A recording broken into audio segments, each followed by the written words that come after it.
Hello, myself Vivek, and today we are going to discuss about pollen pistil interaction. Very interesting topic. So now we will discuss about pollen pistil interaction. What is pollen pistil interaction? What is pollen? तो सबसे पहले ना हम लोग pollen grain के बारे में समझते हैं. So pollen grain जो pollen grain होता है,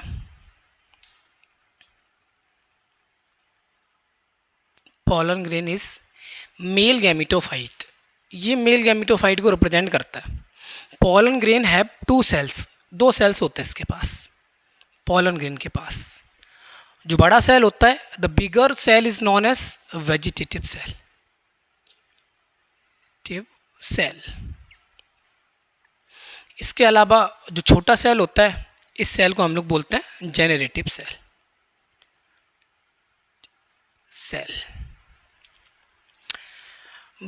जो जेनरेटिव सेल होता है, generative cell is float in the cytoplasm of vegetative cell.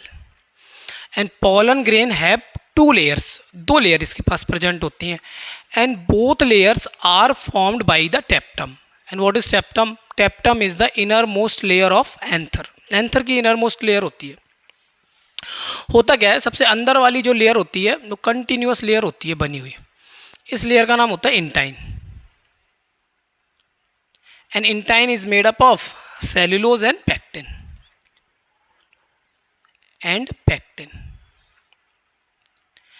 Pectin और सेलुलोज की बनी हुई होती है.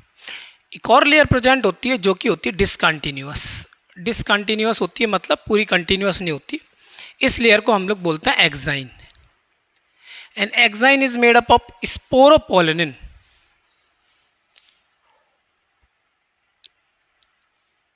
It is made up of sporopollenin. Sporopollenin के बारे में दो तीन वर्ड बताते हैं.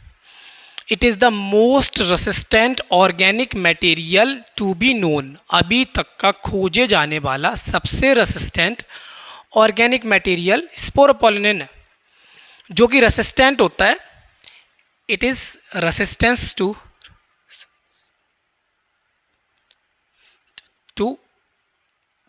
पीएच, कोई भी पीएच हो, एसिडिक और बेसिक, टेम्परेचर, इन सब के लिए ये क्या होता है, रेसिस्टेंट होता है. तो ये सब तो हो गया पॉलन ग्रेन के बारे में. Pollen grain have two cells. One is vegetative. Vegetative cell बड़ा होता है, जेनरेटिव सेल छोटा होता है. दो लेयर होती हैं, एक इंटाइन और एक एक्साइन. इंटाइन कंटिन्यूअस होती है, एक्साइन डिसकंटिन्यूअस होती है. एक्साइन जहां एब्सेंट होती है, इस जगह का नाम होता है जर्म पोर. इस जगह को हम लोग बोलते हैं जर्म पोर. ये हो गई जर्म पोर.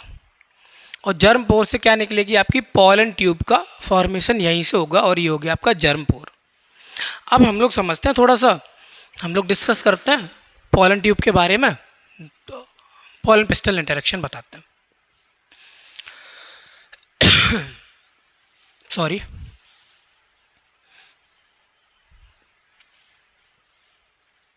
क्या होता है, अब हम लोग पॉलन पिस्टल इंटरेक्शन पढ़ने वाले हैं. ये हम लोगों ने जो बनाया डायग्राम, ये है अपनी पिस्टल. ये हो गई आपकी पिस्टल. और हमने कहा यहाँ हो गया, इधर हम लोग बना लेते हैं. ये हो गया आपका एंथर. एंथर आप लोग शायद जानते होंगे. एंथर अपना बाइलोब्ड एंड डाइथिकस स्ट्रक्चर होता है. ये माइक्रोस्पोरेंजिया हो गई, और जिनके अंदर यहाँ पे बने होंगे बहुत सारे पॉलन ग्रेन. हमने कहा ये बहुत सारे पॉलन ग्रेन हो गए. तो होता क्या है फिर, transfer of pollen grain from anther to stigma. ये क्या है, ये एंथर है, ये एंथर. तो पॉलन ग्रेन का एंथर से स्टिग्मा तक जाना, इसी प्रोसेस को बोलेंगे हम लोग पॉलिनेशन. इसी प्रोसेस को बोलेंगे पॉलिनेशन. तो हमने बताया what is pollination. Transfer of pollen grain from anther to stigma is known as pollination. चलो हम लोग पहले इसके नेम क्लियर कर लेते हैं. हमने कहा ये पिस्टल है. पिस्टल हैज थ्री पार्ट, तीन पार्ट होते हैं. स्टिग्मा, सिलेंडर पार्ट होता है, स्टाइल, इसके बाद आता है ओवरी, बल्ज आउट पार्ट होता है। अब होता क्या है, स्टिग्मा की बात करेंगे तो stigma it provide landing platform for the pollen grain, pollen grain को लैंडिंग प्लेटफॉर्म प्रोवाइड कराएगा। स्टाइल होता है, इसके अंदर पॉलन ट्यूब की बात होगी, पॉलन ट्यूब यहीं से जाएगी। इसके अंदर क्या होता है, इसके अंदर एम्ब्रियो सैक या ओब्यूल प्रेजेंट होता है। हम लोग एम्ब्रियो सैक बात करेंगे, इसके अंदर एम्ब्रियो सैक प्रेजेंट होगा या ओब्यूल प्रेजेंट होगा। अच्छा, ओब्यूल होता है, ओब्यूल के अंदर एम्ब्रियो सैक होता है। तो होता क्या है, दो एंड होते हैं, chalazal and micropylar and. Here ये हो गई फ्यूनिकल, यहाँ हो गया आपका प्लासेंटा, और ये अटैच है यहाँ पे प्लासेंटा के थ्रू ओवरी वॉल से अटैच है। आउटर इंटेगमेंट, ये इनर इंटेगमेंट, इसके बाद अंदर की तरफ इसमें हो गई न्यूसेलस, ये न्यूसेलस हो गई। हम लोग को तो अंदर का डिस्कस करना है। चैलेजल एंड पे 3 सेल प्रेजेंट होते हैं, इन 3 सेल का नाम होता है एंटीपोडल सेल, ये एंटीपोडल सेल हो गए। बीच में 2 न्यूक्लियस होते हैं जिसे हम बोलते हैं पोलर न्यूक्लियाई और सेंट्रल सेल, इन्हीं को बोलते हैं हम लोग सेंट्रल सेल और सेंट्रल सेल, ये हो गया। इसके बाद बताया यहाँ पे क्या होते हैं, यहाँ पे 2 सेल प्रेजेंट होते हैं और इन दोनों सेल का नाम होता है synergid, synergid. Base of synergid में यहाँ पे प्रेजेंट होता है फिलीफॉर्म अपैरेटस,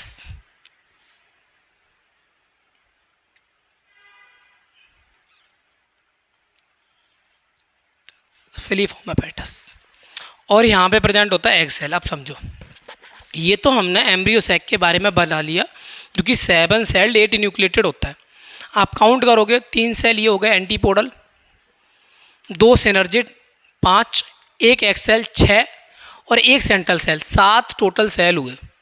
न्यूक्लियस की बात करेंगे तो 3 न्यूक्लियस ये, 2 ये, 3 ये, 8 न्यूक्लियस हो गए। 7 सेल्ड एंड 8 न्यूक्लिएटेड स्ट्रक्चर होता है। अब होता क्या है, हम लोगों ने यहाँ तक पढ़ लिया था, हमने पॉलिनेशन के बारे में बता दिया। पॉलिनेशन का मतलब क्या होता है, transfer of pollen grain from anther to stigma is known as pollination. अब होगा क्या, पॉलिनेशन, अभी एक सेंटेंस समझो, pollination is not the guarantee of fertilization. Fertilization की कोई गारंटी नहीं है अगर पॉलिनेशन हो गया तो। पॉलिनेशन का सिंपल सा मतलब होता है transfer of pollen grain from anther to stigma is known as pollination.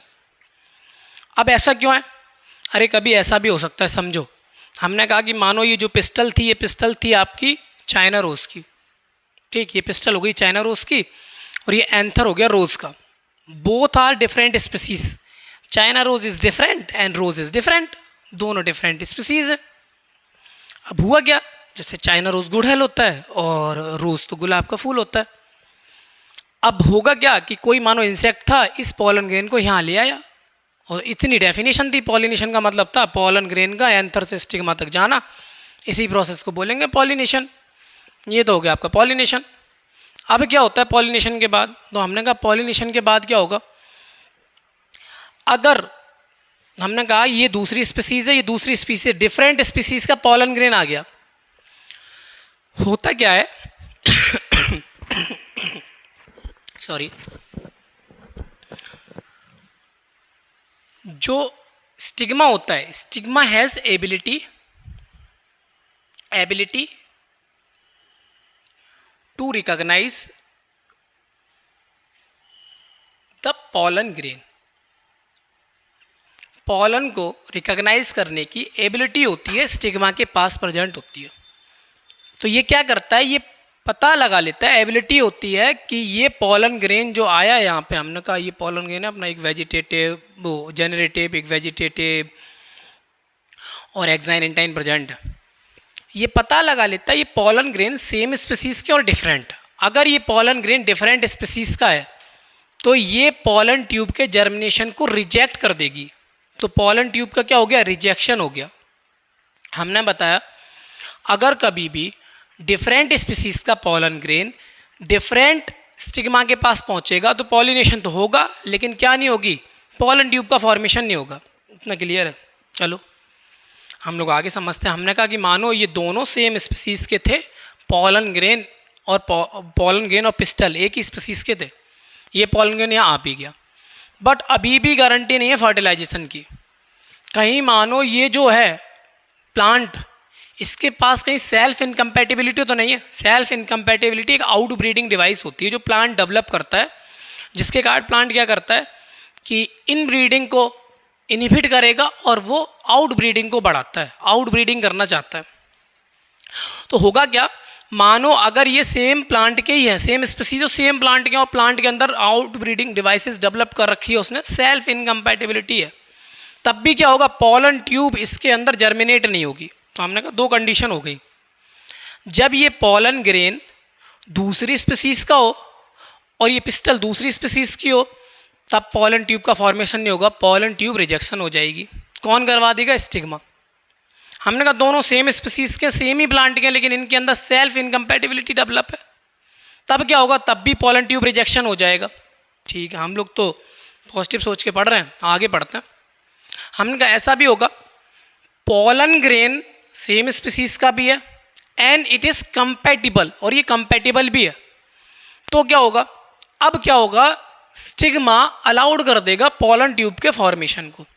होता क्या है, पॉलन ग्रेन और पिस्टल के बीच में एक इंटरेक्शन होता है और इस इंटरेक्शन को मीडिएट करता है, एक इनके बीच में डायलॉग होता है, बातचीत होती है, और वो बातचीत होती है केमिकल के थ्रू। एनसीईआरटी की लाइन है, इन दोनों के बीच में एक केमिकल डायलॉग होगा, और केमिकल डायलॉग में जब इन्हें पता लग जाएगा कि ये दोनों सेम स्पीसीज के हैं, कंपैटिबल भी हैं, तो यहाँ से जर्मिनेट हो जाएगी पॉलन ट्यूब। हमने कहा यहाँ से क्या जर्मिनेट हो गई, पॉलन ट्यूब जर्मिनेट हो गई।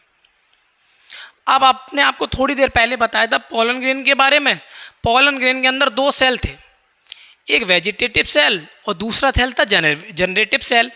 तो दोनों सेल इसी में आ जाते हैं पॉलन ट्यूब के अंदर। हमने कहा एक वेजिटेटिव भी आ गया, एक जनरेटिव भी आ गया। थोड़ा सा आपको और बताते हैं, हमने कहा यहाँ पे एक ऑप्ट्यूएटर नाम का स्ट्रक्चर भी होता है, जो क्या करता है, इनिशिएट करता है यहाँ से पॉलन ट्यूब की ग्रोथ को बढ़ाएगा।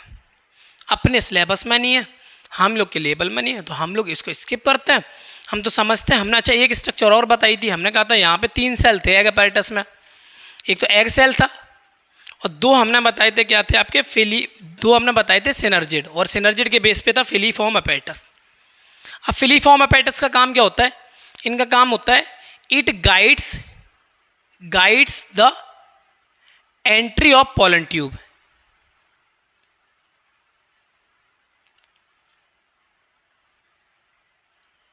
ये पॉलन ट्यूब की एंट्री को गाइड करेगा।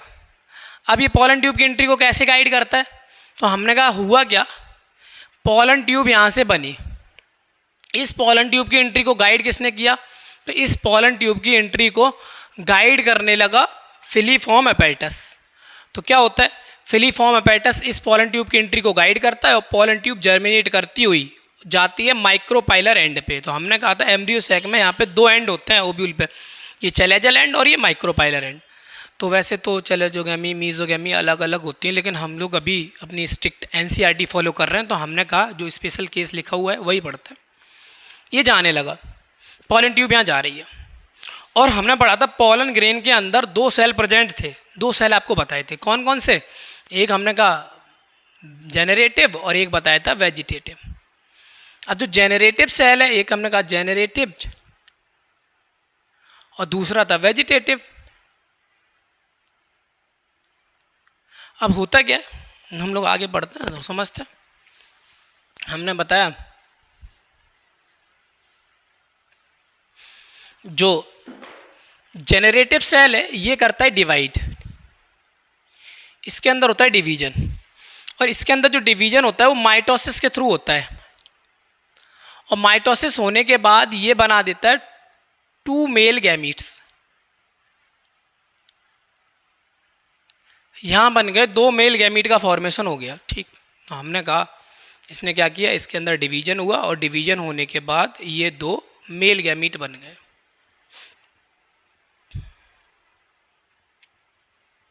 दो मेल गैमीट का फॉर्मेशन हो गया, और ये दोनों मेल गैमीट बने हैं जेनरेटिव सेल के थ्रू। ठीक, what about the vegetative cell का क्या होता है, वेजिटेटिव सेल होता है ये सेल आगे जाके हो जाएगा डीजेनरेट। ये हो गया डीजेनरेट, मतलब ये हो गया ख़त्म। तो हमने कहा अब इसके अंदर क्या है, तो पोलन ट्यूब ग्रोथ करती है और इसकी एंट्री को गाइड कौन करता है, सिनर्जिड, और ये पहुंच जाती है कहाँ पे, माइक्रोपाइलर एंड पे। और इसके अंदर अभी कितने हैं, 2 मेल गैमीट प्रेजेंट हैं। तो स्टार्टिंग में हमने बताया था पोलन ग्रेन आया था इसके पास, तो पॉलिनेशन हुआ था, transfer of pollen grain from anther to stigma is known as pollination. Pollination हुआ, बट कहा था pollination is not the guarantee of fertilisation. Pollination हुआ है, पॉलिनेशन में अगर दोनों डिफरेंट स्पीसीज का पोलन ग्रेन आ गया पिस्टल के पास, तो पिस्टल क्या कर देगी, पोलन ट्यूब का रिजेक्शन कर देगी। सेम स्पीसीज का तब भी एक चीज़ चेक करी जाएगी, कहीं ये सेल्फ इनकम्पैटिबिलिटी तो नहीं इनके पास। अगर सेल्फ इनकम्पैटिबिलिटी होगी तब भी पोलन ट्यूब जर्मिनेट नहीं होगी, पोलन ट्यूब फिर रिजेक्ट हो जाएगी। दोनों सेम स्पीसीज के भी हैं, कंपैटिबल भी हैं, तो इनके बीच में क्या जर्मिनेट होगी, पोलन ट्यूब का जर्मिनेशन हो जाएगा। अब पोलन ट्यूब जर्मिनेट हुई, हमने कहा ठीक है पोलन ट्यूब यहाँ से जर्मिनेट हुई, तो पोलन ट्यूब अब हमने कहा किसने जर्मिनेट कराई, तो स्टिग्मा के पास एबिलिटी थी, इनके बीच में कुछ केमिकल डायलॉग हुए पिस्टल और पोलन के बीच में, और जिसके बाद एक पोलन ट्यूब जर्मिनेट होती चली गई। ठीक है, इतना क्लियर। इसके बाद का पोलन ग्रेन में हमने पढ़ा था 2 सेल्ड कंडीशन थी, 60% एंजियोस्पर्म में 2 सेल्ड कंडीशन ही होती है। 3 सेल्ड कंडीशन में क्या होता है, एक तो वेजिटेटिव होता है, जनरेटिव सेल डिवाइड करके 2 मेल गैमीट बना लेता है पहले ही, वो 40% होता है। हम एनसीईआरटी का फॉलो कर रहे हैं तो हमने बताया वेजिटेटिव जनरेटिव 2 सेल आए। जनरेटिव सेल में माइटोसिस हुई, डिवाइड किया, बन गए 2 मेल गैमीट जो अभी भी हैं। वेजिटेटिव सेल या जो ट्यूब न्यूक्लियस था उसका क्या हो गया, वो हो गया डीजेनरेट, वो हो गया ख़त्म। जैसे ये यहाँ पहुँचता है, इसके बाद क्या होता है, pollen tube rupture out of two one of the synergid. दोनों सिनर्जिड में से किसी एक सिनर्जिड को ये क्या कर देती है, रप्चर कर देती है। और रप्चर करने के बाद यहाँ से ये क्या करती है, 2 मेल गैमीट को रिलीज करती है। 2 मेल गैमीट रिलीज हो गए किसके अंदर, एम्ब्रियो सैक के अंदर 2 मेल गैमीट रिलीज हो गए। इतना क्लियर है। तो हमने कहा 2 मेल गैमीट यहाँ पे एम्ब्रियो सैक के अंदर रिलीज हो गए, एंडोऑस्मोसिस हो गया। अब क्या होगा, हमने कहा इसके बाद हम लोग यहीं समझते हैं पहले, फिर बाद में बनाएंगे। ये हमने कहा एक सिनर्जिड बच गई और एक था ये एग सेल। तो ये एग सेल और मेल न्यूक्लियस आपस में, मेल गैमीट आपस में करते हैं फ्यूजन, और इस फ्यूजन को बोलते हैं सिनगैमी। तो सिन का मतलब होता है फ्यूजन, सिनगैमी मतलब फ्यूजन ऑफ गैमीट्स, और मेल गैमीट्स और फीमेल गैमीट के फ्यूजन के बाद फॉर्मेशन होता है जाइगोट का। यहाँ पे बन गया एक जाइगोट। ठीक, क्लियर। अब बचा एक मेल गैमीट, ये मेल गैमीट मूव करने लगता है टूवर्ड्स द पोलर न्यूक्लियाई, और यहाँ पे जाके इनका होता है फ्यूजन। फ्यूजन होगा तो यहाँ पे कितने न्यूक्लियस हैं, 1 2 3, 3 न्यूक्लियस हैं। तो इस फ्यूजन को बोलते हैं triple fusion. Triple fusion, triple fusion क्यों बोला, क्योंकि यहाँ पे क्या हुआ, 3 न्यूक्लियस का फ्यूजन हो गया, ट्रिपल फ्यूजन हो गया। आफ्टर द ट्रिपल फ्यूजन यहाँ पे फॉर्मेशन होता है एंडोस्पर्म का, एंडोस्पर्म बना। ठीक, अब एंडोस्पर्म कैसे बना, तो हमने कहा zygote haploid and haploid condition थी, 2 बन गए, 2n कंडीशन आ गई, क्योंकि मेल गैमीट के पास भी हैप्लॉइड थी, इसके पास भी हैप्लॉइड, आइडियल केस की बात कर रहे हैं। 2n कंडीशन आ गई, n 3 थे, तो यहाँ पे कंडीशन आ गई 3n कंडीशन आ गई ना। क्लियर। अब देखो क्या होता है, इन दोनों प्रोसेस को यहाँ पे देखो फर्टिलाइजेशन फ्यूजन 2 बार हुआ है। हमने कहा एक बार फ्यूजन हुआ तो हुआ सिनगैमी, और सिनगैमी के बाद क्या बना, zygote, 2n condition. Triple fusion में 3n कंडीशन, एक मेल गैमीट और 2 पोलर न्यूक्लियाई या सेंट्रल सेल में फ्यूजन हुआ तो हुआ ट्रिपल फ्यूजन और बना endosperm. Syngamy plus triple fusion, इन्हीं दोनों प्रोसेस को मिला के हम लोग बोलते हैं डबल फर्टिलाइजेशन।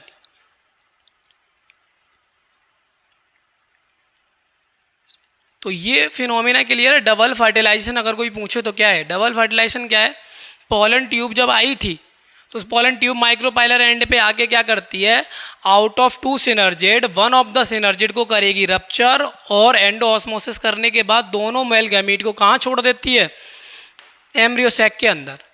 उन दोनों मेल गैमीट्स में से पहला मेल गैमीट फ्यूजन करता है किसके साथ, एग सेल के साथ, और वो किसका फॉर्मेशन करता है, वो बनाता है जाइगोट, और इस प्रोसेस को क्या बोलते हैं, सिनगैमी। जो एक मेल गैमीट था वो चला गया था किसके पास, पोलर न्यूक्लियाई, दो पोलर न्यूक्लियाई और एक मेल गैमीट, तीनों न्यूक्लियस फ्यूजन करते हैं, इसको बोलते हैं ट्रिपल फ्यूजन। और यहाँ बनता है एंडोस्पर्म और ये होता है ट्रिप्लॉइड कंडीशन का, 3n कंडीशन होती है।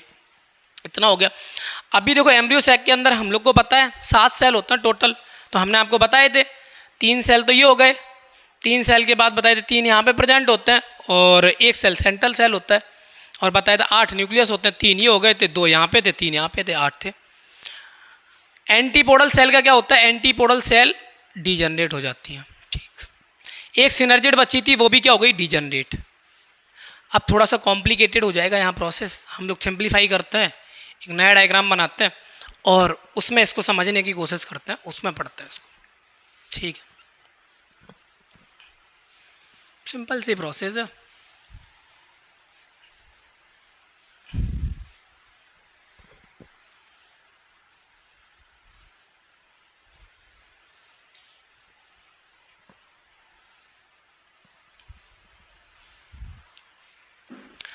देखो अब क्या करते हैं, हमने सिंपल से बताया था, हमने कहा हम लोग बनाते हैं एम्ब्रियो सैक। एम्ब्रियो सैक सबको पता है 7 सेल्ड 8 न्यूक्लिएटेड होता है, 3 सेल होते हैं towards the chalazal end, जिन्हें हम बोलते हैं एंटीपोडल। एंटीपोडल यहाँ बताया था प्रेजेंट होते हैं बेस पे, इसे बोलते हैं हम लोग सिनर्जिड। और सिनर्जिड के बेस पे प्रेजेंट होता है फिलीफॉर्म अपैरेटस, फॉर्म अपैरेटस। इनके बीच में यहाँ पे ये प्रेजेंट होता है मिडिल में एक एग सेल,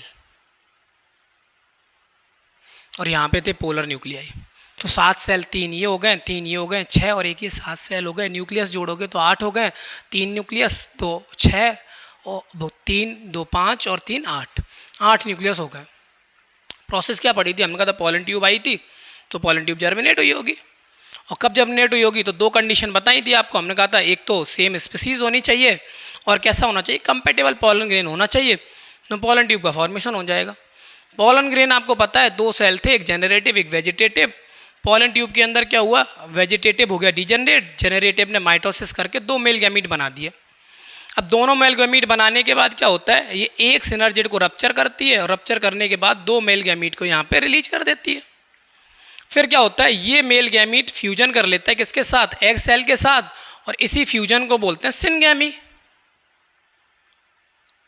सिनगैमी का मतलब क्या है, सिन का मतलब होता है fusion, fusion of gametes, gametes का फ्यूजन हो गया, बन गया जाइगोट, और डिप्लॉइड जाइगोट बन गया।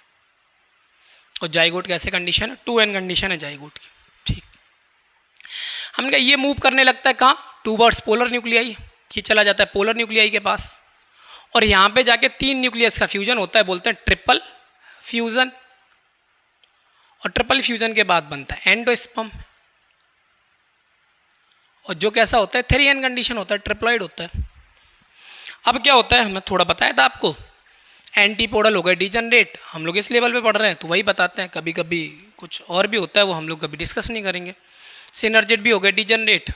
अब क्या बचा ओवरऑल, अगर हम बात कर लें इसके अंदर, तो इसके अंदर बचता है आपका, ये बच गया जाइगोट और ये बच गया एंडोस्पर्म, 3n कंडीशन थी। एंडोस्पर्म के बारे में थोड़ा सा बताते हैं। जो अब एंडोस्पर्म क्या करता है, जाइगोट डिवाइड नहीं करता, जाइगोट यहीं रहता है, इसी कंडीशन में रहता है, थोड़ी देर ये डोरमेंट कंडीशन में रहता है। एंडोस्पर्म के अंदर क्या कंडीशन थी, हमने कहा इसके अंदर कंडीशन थी 3n कंडीशन थी, ट्रिप्लॉइड कंडीशन थी। एंडोस्पर्म के अंदर डिवीजन स्टार्ट होते हैं और डिवीजन होते हैं free nuclear. What do mean by free nuclear, free nuclear से मतलब क्या है, जो फ्री न्यूक्लियर से मतलब होता है बस न्यूक्लियस डिवीजन करते चले जाते हैं और इनके अंदर इमीडिएटली सेल वॉल का फॉर्मेशन नहीं होता। न्यूक्लियस डिवाइड कर लेते हैं केवल और सेल वॉल का फॉर्मेशन नहीं होता, तो पहले ये होता है। और जो ये बनता है इसको हम लोग बोलते हैं nuclear endosperm, free nuclear endosperm या लिक्विड एंडोस्पर्म भी बोल देता। अब देखो थोड़ा एंडोस्पर्म के बारे में बताते हैं। जो पहले एंडोस्पर्म बना था इसको बोलते हैं प्राइमरी न्यूक्लियस एंडोस्पर्म, ठीक। इसके अंदर फ्री न्यूक्लियर डिवीजन हुआ, फ्री न्यूक्लियर डिवीजन के बाद बहुत सारे न्यूक्लियस बन गए। फिर क्या होता है, आफ्टर सम टाइम जब ये बन जाते हैं, फ्री न्यूक्लियर डिवीजन होता है, कुछ समय बाद इसमें क्या होने लगती है, सेल वॉल का फॉर्मेशन होने लगता है, इसके अंदर बनने लगती है सेल वॉल। तो इसके अंदर सेल वॉल का फॉर्मेशन होने लगा और हमने कहा ये जो प्राइमरी एंडोस्पर्म न्यूक्लियस था ये न्यूक्लियस डेवलप हो गया किस में, हमने कहा इसने बना लिया सेकेंडरी एंडोस्पर्म या फिर बोल देंगे सेलुलर एंडोस्पर्म। अब इस कॉमन एग्जांपल बताते हैं। आप सबने सुन रखा होगा कोकोनट के बारे में। कोकोनट के अंदर जो वाटर होता है वो क्या होता है, फ्री न्यूक्लियर एंडोस्पर्म, ठीक। और फिर उसके अंदर अगर आप देखोगे जो वाटर के बाद जो वाइट कलर का कैर्नल पार्ट होता है, जो मलाई होती है उसकी, उसको बोलते हैं सेलुलर एंडोस्पर्म या सेकेंडरी एंडोस्पर्म। ये दोनों हो गए। अब एंडोस्पर्म, हम लोग एंडोस्पर्म पढ़ रहे हैं इतनी देर से। एंडोस्पर्म इसका मतलब क्या होता है, ये करता क्या है, तो इसके बारे में थोड़ा सा हम लोग और डिस्कस करते हैं और समझने की कोशिश करते हैं। एंडोस्पर्म करेगा क्या, हमने क्या कहा था आपसे, जाइगोट यहीं पड़ा हुआ था लेकिन ये एंडोस्पर्म डेवलप हो गया, पूरे में फैल गया। अब होगा क्या, जाइगोट इस एंडोस्पर्म को, जो ट्रिप्लॉइड एंडोस्पर्म तक करेगा कंज्यूम। हमने क्या बताया, जो जाइगोट होगा it consume endosperm and developed into embryo, और ये एम्ब्रियो में डेवलप होगा। तो होगा क्या, ये जाइगोट इनसे लेगा नरिशमेंट और नरिशमेंट लेने के बाद क्या बनाएगा, एम्ब्रियो का फॉर्मेशन करेगा। तो हमने क्या बताया, एंडोस्पर्म बना। एंडोस्पर्म बनने के बाद क्या होता है, एंडोस्पर्म बनने के बाद इनको ये कंज्यूम कौन करेगा, जाइगोट के लिए बनाए। जाइगोट इसको कंज्यूम करेगा और कंज्यूम करके एम्ब्रियो डेवलप होगा। अगर थोड़ा सा एंडोस्पर्म की बात करें, हमने दो एंडोस्पर्म पढ़े, एक लिक्विड एंडोस्पर्म और एक सेलुलर एंडोस्पर्म। हेलोबियल एंडोस्पर्म भी होता है, इन दोनों के बीच की स्टेट होती है, बट हम लोग के एकेडमिक के लेवल का वो है नहीं, तो हम लोग ने उसके बारे में अभी डिस्कस नहीं किया, ठीक है। अब इसके बाद एम्ब्रियोजेनी होगी, बिल्कुल सिंपल सी होती है। एम्ब्रियो जो जाइगोट होगा डिवाइड करेगा, दो सेल बनेगा, एक एपिकल एक वेसिकल बेसल सेल। इन सेल के अंदर डिवीजन होगा, पहले बनेगा प्रो एम्ब्रियो, फिर ग्लोबुलर एम्ब्रियो, फिर हार्ट शेप एम्ब्रियो, देन उसके बाद मैच्योर एम्ब्रियो डेवलप होगा। और देखो क्या होता है, कुछ ऐसे सीड होते हैं एंजियोस्पर्मिक सीड जिनके अंदर ये एंडोस्पर्म कंप्लीटली कंज्यूम हो जाता है, उनको बोलेंगे नॉन एंडोस्पर्मिक सीड। लेकिन ऐसा नहीं होता, जो नॉन एंडोस्पर्मिक या नॉन एल्ब्यूमिनस सीड हैं उनके अंदर एंडोस्पर्म नहीं बना था, बना सबके अंदर है, लेकिन उनके अंदर क्या हुआ, कंप्लीटली कंज्यूम हो गया। एग्जाम्पल अपनी एनसीईआरटी के बीन, पी, ग्राउंडनट, अरे जितनी भी लेगुमिनेसी फैमिली होती है ना, सभी में यही कंडीशन होती है। बहुत सारे ऐसे होते हैं जिसमें एम्ब्रियो तो बन जाता है, एम्ब्रियो बनने के बाद इसको कंप्लीटली कंज्यूम नहीं कर पाता, बच जाता है। एग्जाम्पल कैस्टर, मेज, वीट, ये सारे एग्जाम्पल किसके होते हैं, कोकोनट, ये सारे एग्जाम्पल होते हैं एंडोस्पर्मिक सीड या फिर एल्ब्यूमिनस सीड। तो ये सारे टॉपिक हम लोग कभी बाद में फिर डिस्कस करेंगे, अभी हम लोग इतना ही पढ़ते हैं। Thank you.